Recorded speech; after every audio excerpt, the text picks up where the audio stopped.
Il faut avoir cette nuance-là, parce que ça se voit aussi à l'antenne, à l'image, dans l'opinion publique, et ça confirme bien que c'est bien nous les gentils, et donc nos adversaires les méchants. Et cette bataille d'image est fondamentale pour gagner dans le rapport de force et convaincre les gens de nous rejoindre. Et là, on va essayer de gérer la violence de l'autre, d'un adversaire qui n'est pas forcément le grand méchant, parce qu'il ne nous fait pas toujours l'honneur de venir en personne en face de nous, et on n'arrive pas toujours à aller le chercher. Et on va avoir donc des gens qui ne pensent pas comme nous, qui sont en opposition, qui veulent nous empêcher de faire ou que nous voulons empêcher de faire. Et du coup, cette conflictualité risque de dégénérer en violence. Comment on fait pour éviter de se prendre une baigne parce qu'on veut rentrer chez nous en bon état, et en plus parce que bonne caméra, ça fait. On a fait de l'intelligence collective. Dans l'action directe non violente, dans la désobéissance civile, quand il s'agit éventuellement de prendre des risques ensemble, il est essentiel d'avoir ce débat. Surtout que ce débat-là, si vous ne l'avez pas avant, vous l'aurez pendant l'action. Et là, c'est pas bon du tout. Ensuite, dans ce petit exercice, vous avez dit plein de choses passionnantes. Donc la peur n'est pas un problème, à condition que vous ayez le courage de la dire au groupe et que le groupe en fasse quelque chose d'utile et de gérable. On a posé la question de la médiatisation. Est-ce qu'il est important, vous avez été un certain nombre à dire cette action elle est efficace si elle fait passer le message, elle n'est pas efficace si elle ne fait pas passer le message. Donc à réduire nos actions à des actions de communication. C'est logique que vous pensiez ça parce qu'il y a une part de communication dans toutes nos actions. On veut généralement que l'opinion publique en soit informée positivement, dans l'espoir que, d'une, elle soit convaincue par nos arguments, de deux, qu'éventuellement elle se déclare solidaire de nos arguments. Donc ça peut aller jusqu'à une solidarité active qui consiste à envoyer un chèque pour payer nos frais de justice, nos amendes, nos trucs comme ça, voire qu'une partie de cette opinion publique nous imite, fasse la même chose ailleurs. Bien sûr que la désobéissance civile permettra de communiquer, si c'est bien fait, si c'est pertinent, bon, etc. Et que dans un certain nombre de cas, et notamment au début des luttes, on veut d'abord communiquer. Mais au bout d'un moment, communiquer ne suffit pas parce que d'une part, vous ne communiquerez jamais autant que votre adversaire, parce que lui, il peut aller tous les jours à TF1 et que vous y serez une fois de temps en temps, 30 secondes ou une minute sur un 20 heures. C'est pas exactement la même capacité. Areva peut se payer des pages entières dans le monde, et vous aurez un article de temps en temps. C'est pas le même rapport. Donc, si on n'est que sur la bataille de communication, on est perdant.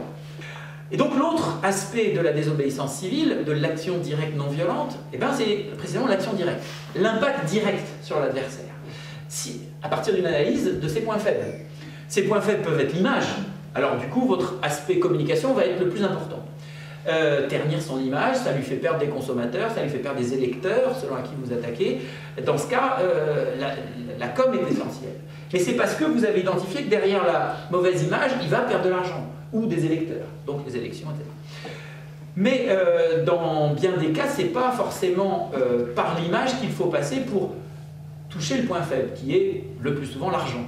En l'occurrence, si Areva avait mauvaise image, Areva s'en fiche, parce que vous n'êtes pas les clients d'Areva. Donc si l'opinion publique a mauvaise opinion d'Areva, c'est pas grave. Elle continuera de vendre des centrales nucléaires, de gérer le truc, parce que son client c'est l'État. Et que tant que les élus du gouvernement ne sont pas convaincus que le seul facteur décidant votre vote à l'élection présidentielle sera la question nucléaire, ce qui n'est honnêtement jamais le cas, même pour un militant anti-nucléaire, il pèse aussi la question, je sais pas, des retraites, du chômage, de ceci, de cela, de plein d'autres trucs. Donc on ne vote jamais sur une seule, ou très rarement sur une seule question, et donc ceux d'en face, ils le savent, et ils se disent, après tout, si ils m'en veulent sur la question nucléaire, je vais leur lâcher un autre truc sur le truc, et je serai tout... Lui faire mal, pas physiquement et pas dans la violence, et pas forcément à un individu, mais lui faire perdre de l'argent, lui faire perdre du temps, lui faire bloquer sa machine, etc. Et l'obliger du coup à réagir. Parce que quand on ne fait que de la com, et une manif c'est de la com, l'enjeu d'une manif c'est qu'il y ait derrière des articles qui disent pourquoi on a manifesté et combien on était. L'adversaire, quand il vous voit manifester contre lui, la plupart du temps, il s'en fout. Il sait que vous êtes contre lui, il sait qu'il ne fait pas l'unanimité, il sait que ses décisions les plus néfastes provoquent la colère d'un certain nombre de gens. Tant que votre colère ne fait que s'exprimer par des articles de presse, il s'en fout. Nous, ce qui nous importe, c'est à la fois de toucher l'opinion publique et aussi de faire du mal à l'adversaire pour l'obliger à réagir, l'obliger à ne plus nous ignorer. Et c'est pas juste parce qu'on ne veut pas être ignoré, c'est qu'on veut qu'il réagisse il n'a que deux choix. Soit il y a plusieurs choix. Soit il fait de la communication pour dire mais non, ils ont tort, en fait je fais ça, greenwashing, en fait je suis écolo, en fait le nucléaire est propre, en fait le gaz de schiste c'est sympa, bon, tout ce qu'on veut. Et ça évidemment, c'est difficile comme propagande parce que nous on ne fait pas que communiquer, mais on bloque aussi un truc. Donc à un moment il doit aussi nous envoyer les flics ou nous accepter de faire des concessions. Et généralement, il commence par la police, et puis si on le fait régulièrement, à un moment, il est obligé de faire des concessions. Parce que ces actionnaires lui disent, mais t'arrêtes un peu là, parce qu'on perd de l'argent, on perd du temps, ça commence à diviser nos alliés habituels, ils commencent à s'engueuler, il y en a qui commencent à trouver sympathiques ceux qui nous emmerdent, etc. Donc, il y a un moment, il va falloir du changement. C'est ça qu'on veut. L'opinion publique va nous aider à faire pression, mais il faut aussi viser là où ça fait mal. Tout imaginer, Big Brother is watching us. À un moment, toute leur technologie, leurs services secrets, l'argent qu'ils mettent sur leurs écoutes téléphoniques, machin, à un moment on se fait attraper. Et le jour où vous êtes attrapé, si vous n'avez fait que de l'action clandestine, pas très propre, sans vous occuper de l'image que ça aurait auprès du public, sans vous occuper du coup du fait que les gens apprécient ou non votre action, eh bien le jour où vous êtes pris, personne ne vient vous aider. Et du coup, c'est la fin de la bataille. Si on ne fait que de l'action directe, on risque de perdre. Si on ne fait que de la non-violence au sens de communication, on perd. Par contre, si on fait de l'action directe non-violente, on a une chance de gagner. C'est le pari en tout cas qu'on fait, et qui a fait ses preuves de multiples fois. Alors, ce que ce débat a encore révélé, c'est la question de l'image. Quand vous avez parlé de séquestration, certains ont dit oui c'est violent parce qu'on séquestre, d'autres ont dit mais non parce qu'on va en gros bien le traiter, ça va bien se passer, la plupart des séquestrations se passent bien, etc. Se passe bien, ça c'est pas juste ah ça s'est bien passé, bah, c'était chouette. Non, ça s'anticipe, ça se prépare et on se débrouille pour qu'il n'arrive pas le défaut que quelqu'un soulignait. On risque de s'énerver, il risque d'y avoir des gens qui à un moment deviennent trop agressifs parmi nous. L'autre peut aussi péter les plombs, mais nous aussi on peut péter les plombs, ou des gens parmi nous. Donc l'enjeu là, c'est beaucoup une bataille d'image. Qu'est-ce qui va faire que ça va être plutôt qualifié de séquestration ou au contraire plutôt qualifié de réunion un peu musclée, de rétention un peu de quelques heures ou de quelques jours, enfin c'est rare quelques jours mais au moins la nuit, etc. Bref, de quelque chose qui passe beaucoup moins pour une séquestration et du coup paraît beaucoup plus légitime et moins violent, c'est beaucoup la forme de votre action, l'image qu'elle aura. Est-ce que vous allez avoir le sourire ou être en tension comme ça? Est-ce qu'il va y avoir des cris et une porte fermée ou au contraire une porte ouverte, même si on est devant la porte et que la personne ne peut pas la franchir, au moins la porte étant ouverte, des gens par-dessus votre épaule voient ce qui se passe. Le journaliste peut venir avec sa caméra, peut même peut-être être admis à l'intérieur du bureau pour constater qu'on ne martyrise pas la personne, qu'on n'est pas nous dans un rapport d'agressivité, d'émotion négative, mais simplement de force. Un rapport de force, comme dans les luttes syndicales, comme dans plein de choses, un rapport de force n'exige pas que l'on fasse du mal à l'autre, mais qu'à un moment où on se dote des bons outils, parce que c'est un bras de fer et que voilà, l'adversaire, il faut qu'à un moment qu'il cède. Si vous bloquez un train, vous pouvez passer pour des extrémistes irresponsables ou pour des citoyens courageux qui ont pris un risque personnel pour alerter sur un truc qui concerne tous. Et ça va être évidemment par le biais des médias en partie, mais aussi de nos automédias, de nos propres médias. Et ça va être beaucoup tributaire de notre image. Et notre image, c'est à la fois notre ton, notre vocabulaire, nos gestes, le traitement réservé à l'autre, l'accompagnement dont certains ont parlé pour le doctorant. Alors effectivement, le doctorant ne va pas l'accompagner toute sa vie et une fois que sa thèse elle est bousillée, il peut toujours essayer de la refaire de mémoire, mais ça va lui prendre un peu de temps. N'empêche que ça peut s'accompagner, ça peut s'anticiper, ça peut peut-être parfois se gérer.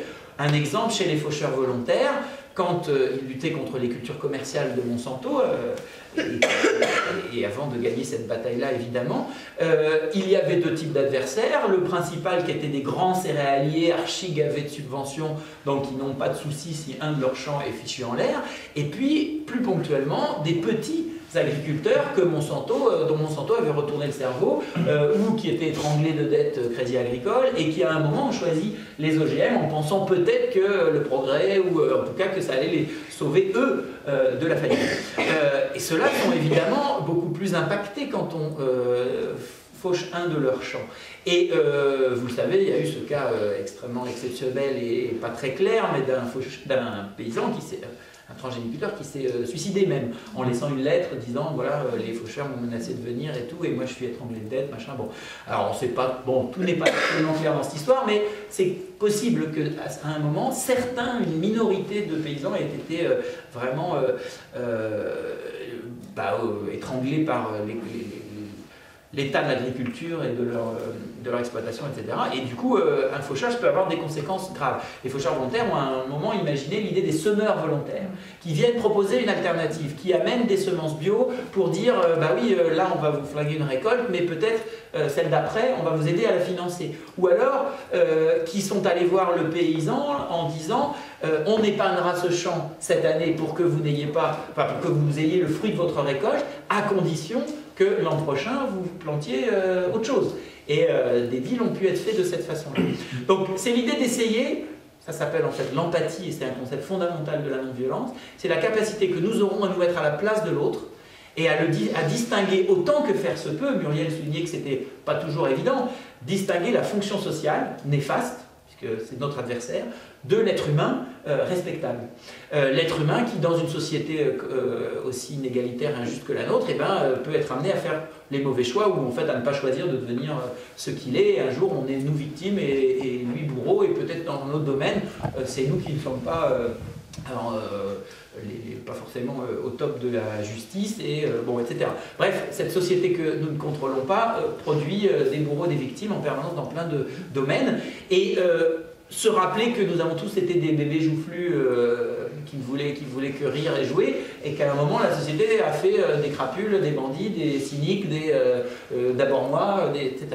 Bref, que cet individu mérite notre respect, notre empathie, essayer de se mettre à sa place. Ok, à un moment il joue un rôle néfaste dans sa fonction sociale, mais peut-être qu'il est en partie lui-même, on lui a lavé le cerveau, on l'a convaincu d'eux, il n'est pas forcément au courant de tout.